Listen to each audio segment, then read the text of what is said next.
Hey guys, this is Rainwolf, and we're back with 86, episode 7? Hey guys, Kirito Silverheart here. And this is Asuna Silverheart. Yes, it's 7. Well, they had the week gap, and then I wasn't here for a week.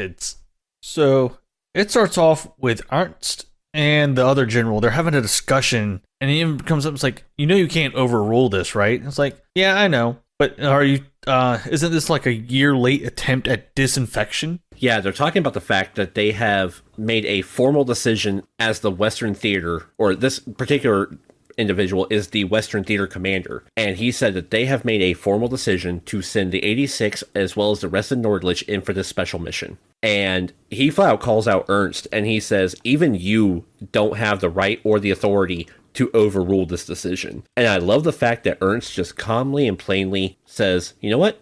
I know that. I was ready for that. And shuts his shit down right there. He's like, you don't tell me my job. You don't tell me my position.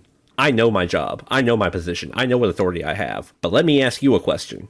Can you assure me that this isn't what it looks like? Of course. But I want to hear your thoughts. Yeah, Ernst knows the game that these guys are playing. He knows that they are no better than San Magnolia. And then the reflections that pop off of the table during this discussion kind of gives it a little more of an effect as well. Yeah, we see the duality that I love so much in the fact of this Western Theater commander is answering all these questions for Ernst, saying, yeah, this isn't what you think it is, but, you know, we know that the 86 are born and battle bred for this kind of thing and blah, blah, blah, blah, blah. But we start to see that reflection, and we know that deep down, they resent the 86, they don't want the 86 as part of their military, and he calls them monsters. Yeah. He straight up calls them monsters at one point. That they are, you know, pretty much monsters. Like, they're trained for this. This is what they were meant to do. And they're savage. Like, that's exactly what he's saying. And so it's still very much there that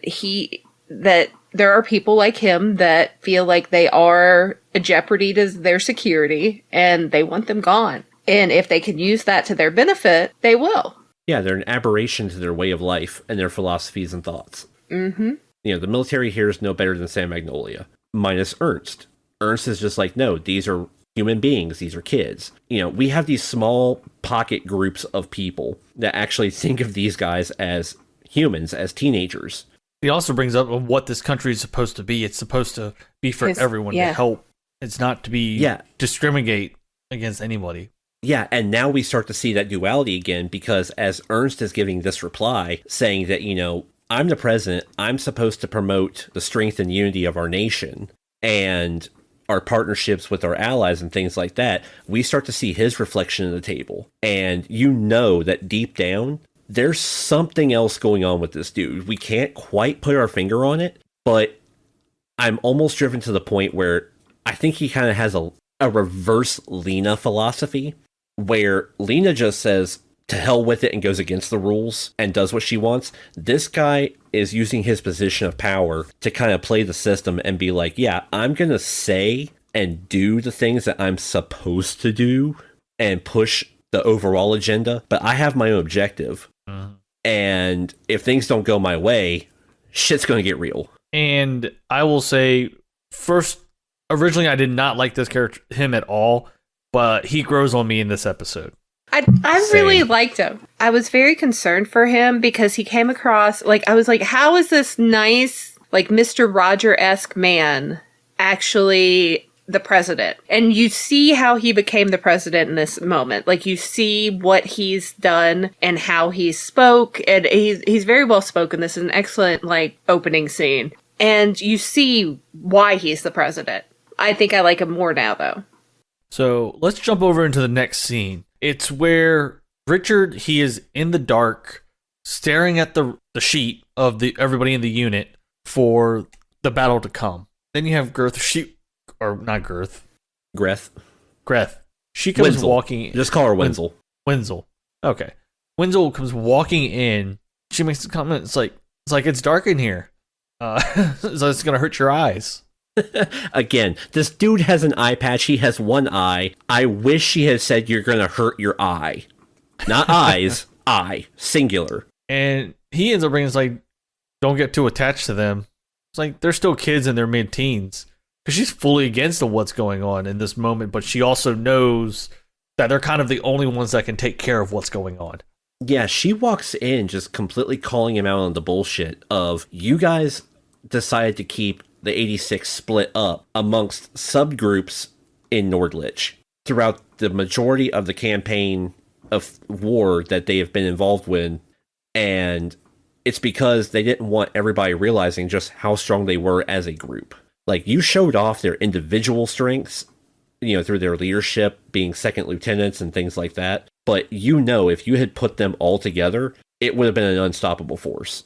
We see that in the last episode. Mm-hmm. Or not last episode, 2 episodes ago, technically. Well, yeah. Last full episode. So during this point, we see where her feelings are, really. We also come to see that there was probably a lover that had died on the battlefield, and that she... Yeah. Because we knew she lost her teammates. Yeah, she even mentions it in a previous episode that she had lost pretty much everyone on her team but her. And yeah, obviously there's been someone, a lover, a husband, boyfriend, whatever, that she has lost. And she has nothing left to live for. And she calls it and says, what else do I have? She's lost everything. And that's dangerous. A woman who's lost everything, and you're going to put her, and she's going to go into battle, she's going to wreck shit. She has nothing else to lose. She has no concern for herself anymore. She's going to take shit out. And she's prepared to do what she has to do to help them succeed. And it shows right here as well, because she ends up leaning forward and this expression across her face. Those transport helicopters aren't appropriate for my Regenleaf's big mission. Mm-hmm. And you're gonna give me what I you're gonna give me what I want. That shit's not gonna work. He has a pissy look on his face of, go ahead. Not saying the words, but pretty much. That sigh is just a sigh of defeat and resolve, because he's just like, fuck it, do it. Because this whole attack is a win or lose situation, technically. Yeah. I mean, at least they actually decided to say, pull out all the stops. Mm-hmm. And then one of the mechanics, he even once it switches over to the hangar, and we see the door open, and he ends up making the comment, it's like, I never thought I'd see the day the sealed door opened. And then Frederica makes the comment, it's like, if it was sealed, it should have just stayed shut. Yeah, so now they're descending in an elevator to an old Imperial Air Base hangar. And everybody's just like, what the hell is this place? And it turns out that it's right on the border, It's underground. It's way underground. And it's one of those, they were working on prototype airship. And it was completed. It completed all its test flights, but the war with the Legion started right before it was able to go into production, and for mass production. Yep. So the fact that it's still around is a testament to this bunker security. Like, this is Area 51 times 10, apparently. Mm-hmm. And we got the name for it as well. Want to go with that? Yeah, the XC-1 Naxxraer. It's gonna be a far faster teleport than a helicopter. Yeah, this is a prototype ground effect vehicle. It's a low flying jet is pretty much what it is. This huge, low flying cargo jet. Mm-hmm. It only goes a and few meters this above thing's the gotta ground. look scary as hell on the battlefield.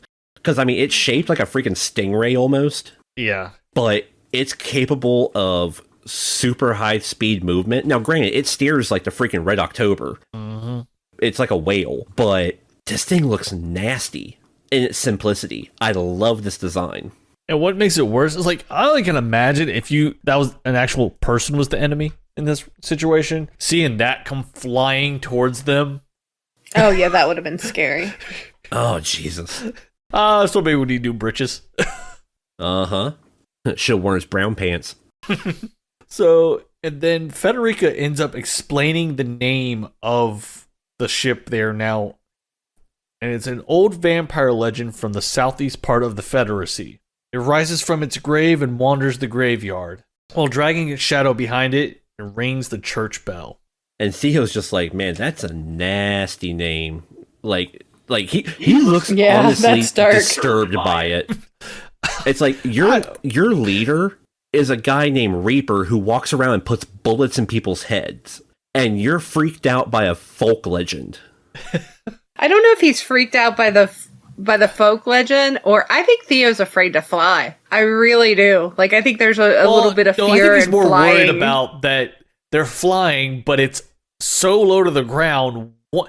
One obstacle and they're done. Yeah, that's what he even says. He even calls it out. He was like, what about building and stuff? But she, it's explained. She was like, we have the maps. We know where all the old buildings are. Plus, the Legion don't build houses. They destroy stuff. So there's going to be a lot less obstacles on that field. Yeah, they said their primary concern is if they end up getting ambushed. Because this thing does not turn on a dime. Like I said, it steers like the Red October. And she ends up bringing out, it's like, she's just got to worry about the Legion. We got our nose in over here for that. Yeah, it just calls out Shin. Yeah. We have geographic data. We know the And terrain, but then we have this guy who's robot GPS. Pretty much. And then Frederica ends up bringing, was like, okay, what if we get there? How are we going to get back? But Shin ends up bringing the comment up. Well, there's kind of like an expression that comes across everybody, but Shin kind of puts it in place of, it's more important to take out the Morpho than about getting back. And the way he actually says all this kind of brings it into a point, but also brings less worry to the others, because that they know how important this mission is. It's pretty much, for the rest of humanity's sake, it pretty much is a suicide mission, but we're the only ones that can do it. But keeping and our the families 86 are used to that. Yeah, but the other guys aren't. Yeah, they're prepared. Like the 86 are prepared.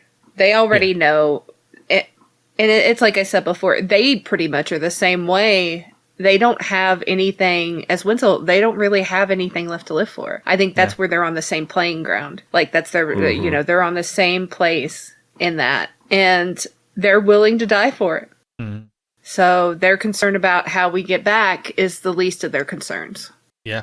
It's more about how do we get in? How do we destroy it? Shoot, even if we drop this thing on top of it at top speeds and call it a day. But so, and Theo ends up bringing up the comment. It's like, so who's flying this? Oh no, it's Raiden and Kurina. I mean, yeah. Raiden and Kurina are just like, who's going to be the pilot? And I love this exchange because Wenzel's like, well, who else? And Kurina just has this like deadpan stare and then freaks out. She's like, wait, are you talking about me? And she's like, no, me. And she points to the wing badge on her lapel. And everybody's just like, no, seriously, who's the pilot? Yeah, a bunch of them are laughing and going on. But like, it's a good 30-second back and forth between, no, seriously, who's the pilot? I am. No, seriously, who's the pilot? I fuck. Because they've never seen her fly a thing. Yeah, and the whole time, Frederica is freaking out. Mm-hmm. Like, she is standing there, fists clenched, grabbing her outfit, just pissed off and upset. And it actually pans over, well, not pans over, but it actually transitions over to Federica's room in the dark. Shin walks in. They're having a discussion. And he brings up the point of, like, I don't need you to show me. I know his voice. And then she ends up making it like, I have the relationship with Kyoya. It's like, but Shin doesn't want her to go. He doesn't want her to become like him. Mm-hmm. But she also kind of throws it back at him as well. This scene was very tense and emotional between the two of them. Like, you have on one hand Frederica, who we learned was the Empress when the whole Legion thing started. She was the one that gave the order for the Legion to go out. Which she was like 4 at the time. I mean, so you can't really say. Obviously, we think she was manipulated, but oh yeah, it's the Senate. Yeah, there's no doubt. Which, can I just say real quick? I wonder if it's that shady hair, that shady bowl cut haired military guy that we were talking about before. Either him or somebody else, or if that's part of that circle. Yeah. Yeah. But anyway, so she feels the responsibility for the whole Legion thing to begin with. And then on top of that, the person that she was the absolute closest to, Kiria, she feels responsible for him having a psychotic break and then getting taken and joining the Legion. Meanwhile, you have Shin, whose entire family has been eradicated. He had a outstanding vendetta with his dead brother that he just put to rest. he's going through all the same things that she is, basically. And they're both so bullheaded and stubborn about their ideals and their ideas for each other and themselves that they're not willing to concede on either point. No. They're just very broken people that, both want, I think, the same thing for each other, but not for themselves. They both want the other to be safe, but they really don't have that concern for their own well-being. In a way, also, even though there's not really a solidification for him or as of yet on how he feels about Lena. In that case, even with the little situations we've had in the past couple episodes, definitely with her popping up in his head. Mm-hmm. And also, it's the same. It's the same. Knowing Magnolia was attacked, but he has no idea who's alive, who's dead. Yeah. So, in a way, there could be the possibility that, I have nothing left to live for. Let's just go on the battlefield, take care of what needs to be taken care of. I think even if also she was with what's her face's even sister. if she was alive, I think he would still do it. I think for Shin, it's not even about do I have things to live for, protect. It's like, he's like, I have people to protect. Yeah, but I don't. It doesn't matter if there's something for him there to live for, as long as the people that he cares about safe and he can protect them. Yeah. I think that's his mind. I think it's also to a degree of he's going into that psychosis too, and his main drive is the next battle. Yeah. Yeah, and I spoke about it. I mean, it's almost the perfect representation of almost like PTSD. That's exactly kind of what he has going on. He is not willing to give up the fight. He has a hair trigger that you never know when he's going to go off either direction or what he's going to do. I mean, it's all the signs are there. And after this scene, we get the title card. The truth is. And now they're loading into the ship. Or part of the unit is. They're off to the side discussing some things. They're talking about Federica, actually, on how she doesn't agree. Theo's making the comment that she's locked up in her room. Raiden makes it's like, she's the only one getting left behind. Well, it doesn't matter anymore. Let's get going. Then they get called to load up. They load up into it. Then it gets into a pan of a thing. And he says, like, hopefully we don't have to use it. Yeah, and that's like, it looks like some giant ballistics weapon, or like we said, some type of nuke, or some type of crazy, it's something. Yeah, and this thing's interesting, because it looks like it has what I guess would be like the yellow and black caution. Yeah, the caution striping to it. But I see what looks like on the back of it, I'm assuming the back, the like two rocket propulsion exhaust, but then there's these like wrapped sections in cloth. So like, is this some kind of a tactical missile? Is this some kind of like weird cannon? We're gonna see it. I mean, it's just they wouldn't have showed us that if we weren't gonna see it. It's Chekhov's gun. Yeah. I mean, literally, this is Chekhov's gun. You don't introduce some plot point thing in one episode and not bring it back in another episode. Yeah. And then it pans over to the point of it's like, oh, you weren't joking about being the pilot, were you? And she makes the comment. Oh my god, the shit that they give Wenzel.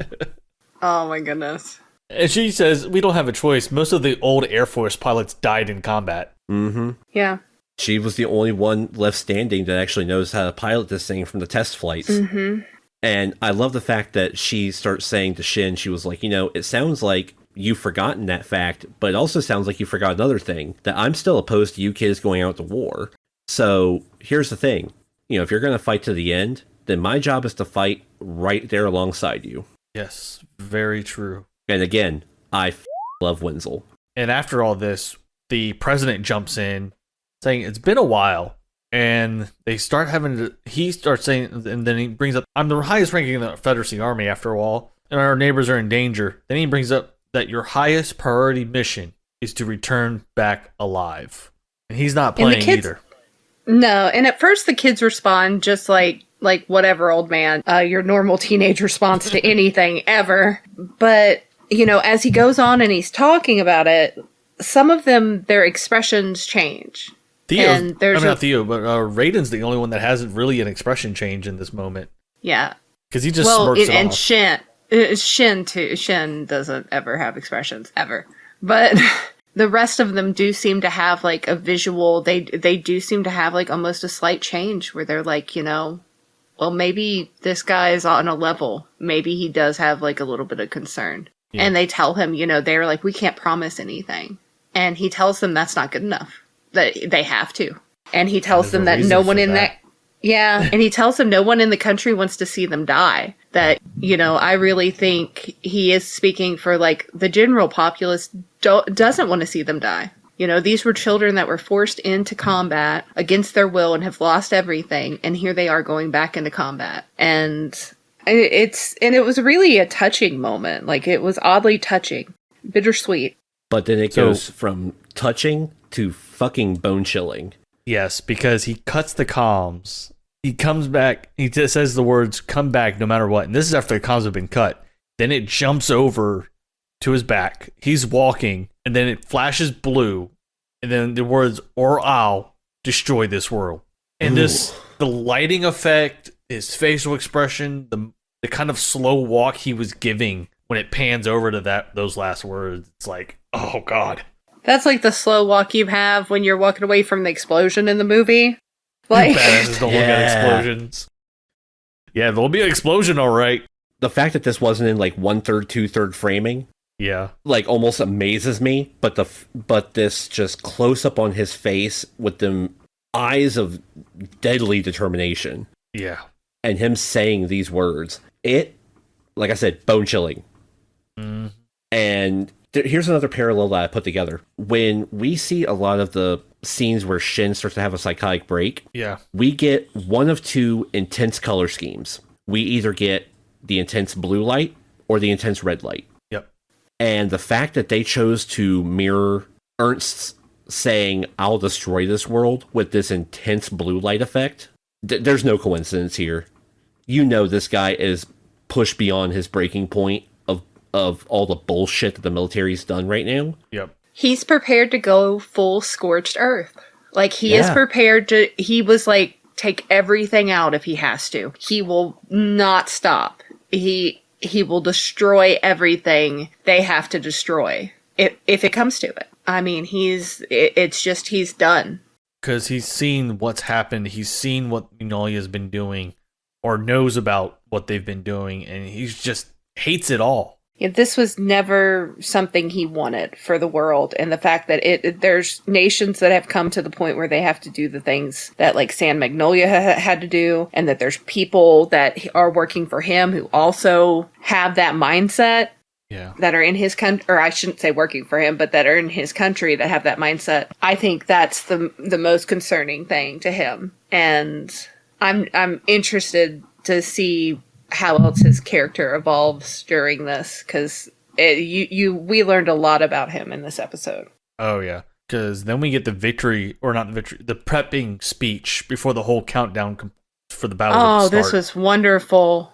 That speech was chilling. I told Oscar this, for me, this ranked right up there with the president's speech from Independence Day. See it. And with the speech, it's just panning between the units, the guys in the cockpits, the ones in the trenches with just the guns defending. There's nothing defending them but their armor. The looks of desperation on their face. And you also see the other two nations that they're working with. Like, you see their leaders are also on like the screen on the call. Yeah. While he's saying all this. Because there has to be that communication between everybody. Yeah. And they're leading this fight because they are the ones that have they're pretty much the unit that's going in balls deep. Yeah. I mean, and he amps it up. He tells them, he was like, you're the sword, you're the shield, you're everything. This is everything. This is what we need to protect our country and to protect us. So, and then now the guards that have been defending the Metzfoe have started to scatter to go deal with all the attacks that have been happening. Oh, and it's just even worse because even right before the launch, there's units that get taken out. And there's one guy, and you can tell by his tone and everything. Well, before that little speech, actually, when they're actually getting launched, the expressions that they have and the G-force that is going through their bodies. Mm-hmm. Yeah, this This kind of reminded me of oh god, I think it was Armageddon, maybe. The launch scene when they're all just like, holy shit, you know. Yeah. Andrew ends up makes the comment. She actually stutters at first. Of this is scarier than I thought. I was like, you guys, like, I don't know. I guess it's the sheer G forces of it and everything. The fact that you really can't see what's going on other than the sensor data in your cockpit. Yeah. But I'm just like, these are guys who are like pulling Attack on Titan level choreography combat moves in these pissy little juggernauts and Reagan Leafs. And then now all of a sudden they're freaking out about flying. I was like, you guys essentially fly and defy gravity and, you know, wall crawl and all this other stuff all the time. But, you know, it's a completely totally different experience. So. And then it jumps back over to the command center for a moment, and you see Ernest's hand in a fist just shaking as he's sitting there and watching them flying towards their destination. Mm-hmm. And then this is where we end up getting where the units are getting taken out. We're getting the credits, but the fight's still going. There's like, keep going, infantry, keep fighting. They're almost there. We got to defend this.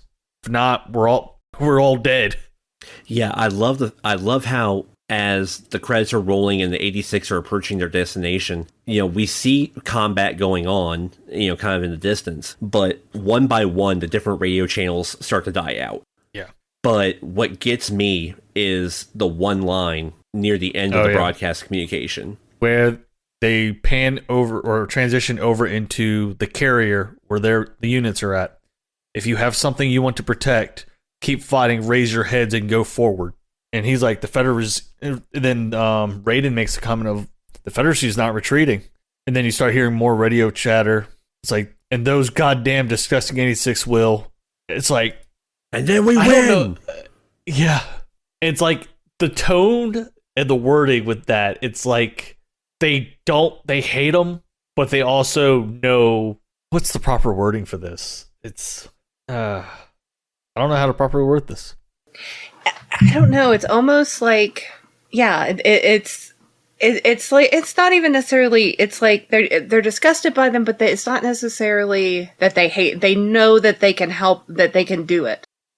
It's like they have faith that they have the ability to take those monsters, to take the Morpho out, but they also don't necessarily like them. It's an odd kinship. Now that I'm thinking about it a little more, they're either disgusted in the way that it's children fighting, or they're one of the people that actually dislike the 86. See, I take it to a different level. I take it in the aspect of they are disgusted at just how efficiently murderous the 86 are. Mm-hmm. That makes sense. I can agree with that. But, you know, and they tell them, and they even, the kids mention it. They're like, well, I guess if they're not backing up, we shouldn't disappoint them in what they think of us, you know, and the fact that they're willing to fight too, you know. So it kind of amps them up. Yeah. Oh, yeah, it does. And it gives them that little more, even though they were going to do it anyway and to fight and to protect. But now that now that there's somebody behind, there's people behind them and not just waiting for their deaths. Mm-hmm. Yeah, there's like support. All right, let's put this in overdrive. Let's get them. It's like, the, you know, a lot of the other members of the military, you know, and everything kind of shit on the 86 because they are, like they said, disgusted at how deadly and effective they are and efficient they are. But at the same time, they admire the 86 because of the fact of they get shit done. They get it done, and that at least there's somebody there to do so when they can't. Because they want to protect their country, but they don't have the ability to do so. Mm-hmm. But as this conversation kind of concludes itself, as Nordlich is listening to the radio chatter from the different units and everything, and, you know, units are going down and squads are disappearing and front lines taking everything, the thing that Shin's focusing on is the voices of the Legion. And we see his cockpit sensors light the hell up with enemy targets. I don't know if you noticed this, but the 5 units, it doesn't show the 12, because there's 12 technical units that are there There's only showing 5 on his radar out of the friendlies.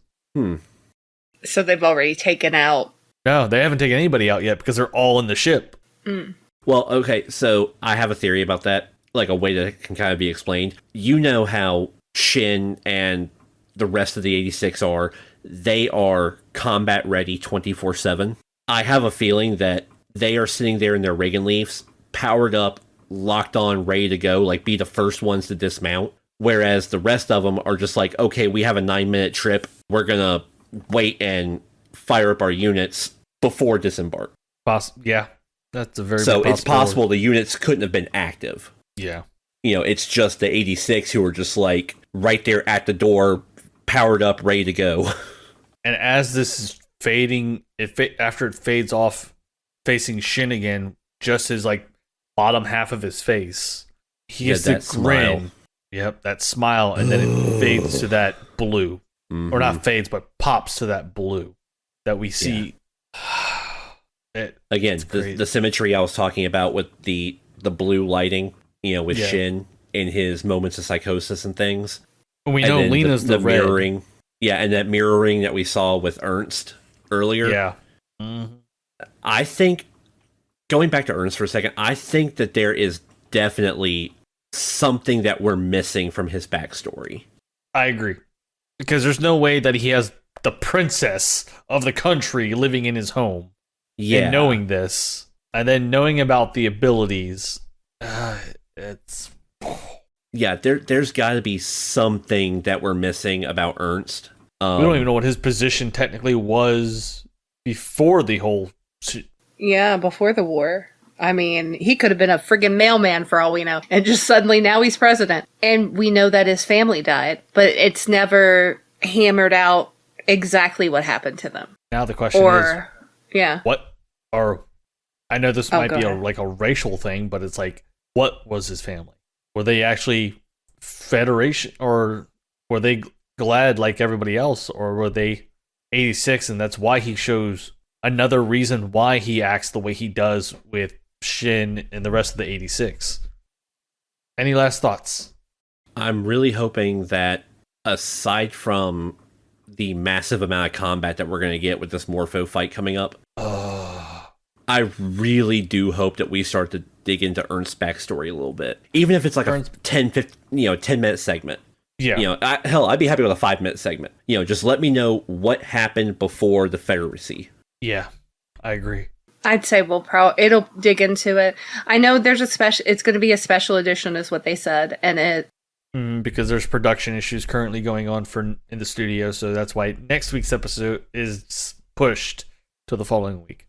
So there may not, depending on what the special edition episode is like, if it's similar to what last week's was, there will not be an 86 episode, but we will see. And well, it has a title card. It does say if there's something worth dying for. So I don't think necessarily it's going to be like a commentary or anything like that. I'm curious of what special edition means, though. If this is an extra long episode, maybe it's the backstory that we were just talking about. Yeah, could be. So, I mean, I guess we'll find out when it comes out, but I'm excited for it either way.